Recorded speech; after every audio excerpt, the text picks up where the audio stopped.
Should just receive my ST coilovers for the Mk6 GTI. So what I'm gonna do is, like I did before with the Mk5 and the raceless, I'm just gonna set everything up before I actually do the actual install on it. And I'm just gonna try to pile up all these videos into one. So just as my luck is, I was setting everything up and I'm looking in the box. I'm like, there's a set screw missing on this coilover.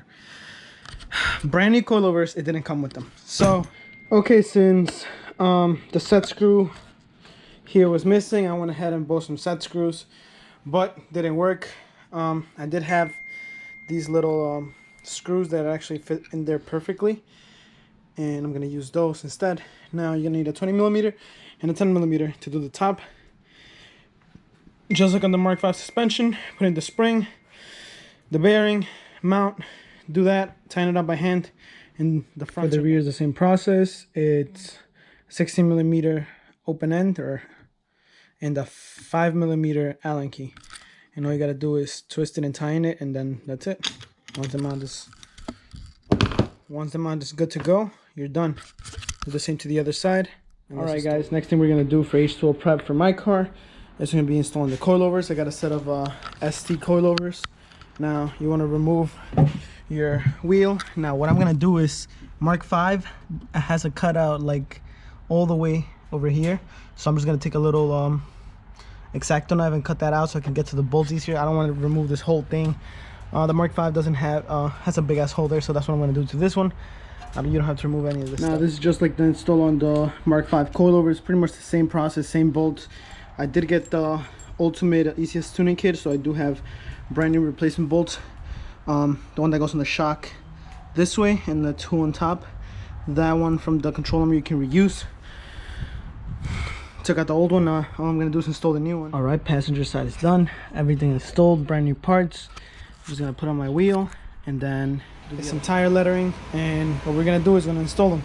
This install is pretty easy. All you gotta get is some alcohol, a nice rag. First, you wanna clean the surface of the tire. You wanna get your little tire lettering and the little glue provided. Now all you need to do is first line up your letters, you know, that put them where you want them to go. Then you want to put glue behind them, just like so. Just go around the whole surface area and make sure you put plenty of glue. Go ahead and stick it. Now this won't be ready until it actually dries, but that's with the actual clear plastic off of it, and I gotta say I love it. They look amazing and a complete ricer look I'm going for. All right, for the front, you remove the old shock, the 3 bolts up top. You take out the sway bar link. You remove the axle, move it out a little, and just to help out a lot more, remove the bottom 3 bolts so this whole assembly can drop down. Get a jack and start jacking it up. All right, finish installing this side. Now, this side kicked my ass. Doing all this by yourself sucks. Usually it's better if you got a helping hand, but it's already done.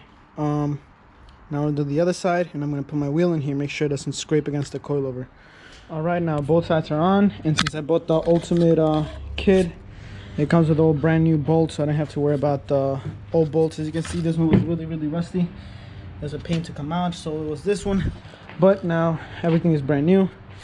Oh, I can't wait to lower it. It's gonna look so good. All right, so these are the V-bands I bought. I bought them on eBay. I have them in another exhaust. All I did was I hammered in this a little so I can close, because this would fit at 3-inch piping, so 3-inch piping would go in here, but I need this to be 3 inches. So all you gotta do is just hammer it in, and now the V-band can actually lay in here. There's a little lip on the bottom in here, and that first little lip, that's where this has to go.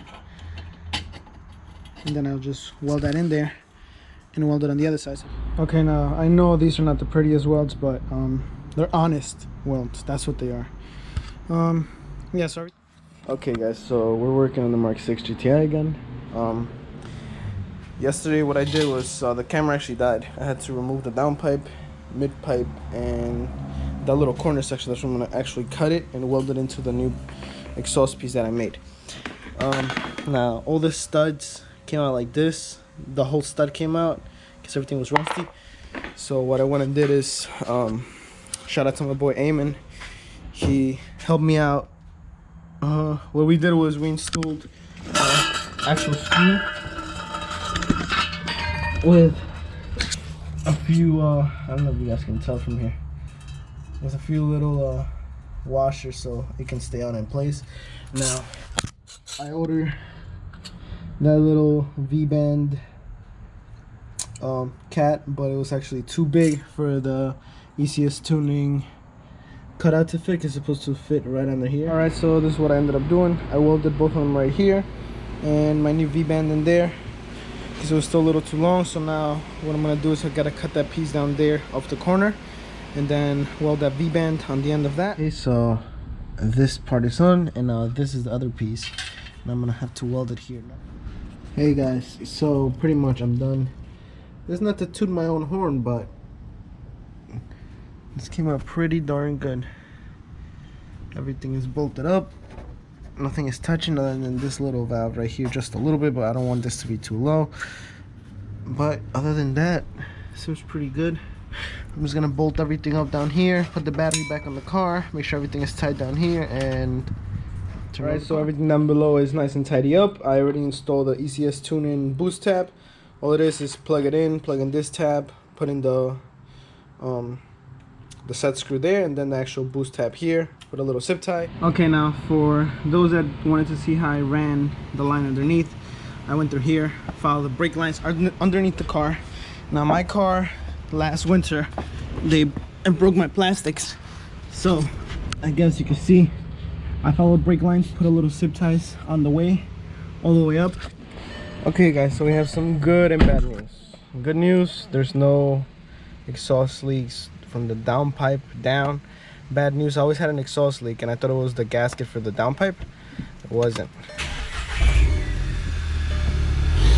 You can hear it right there, a little whining noise. I didn't know what it was, so I'm like, fuck, I already changed the brand new gasket, everything is tight, and I go under the car.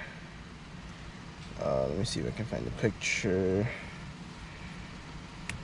So right there in that little tiny corner is a piece of gasket from the actual turbo manifold. So, well, good news for you guys are gonna get the KO4 turbo video before, well, sooner than expected. Bad news, I have a stupid exhaust leak.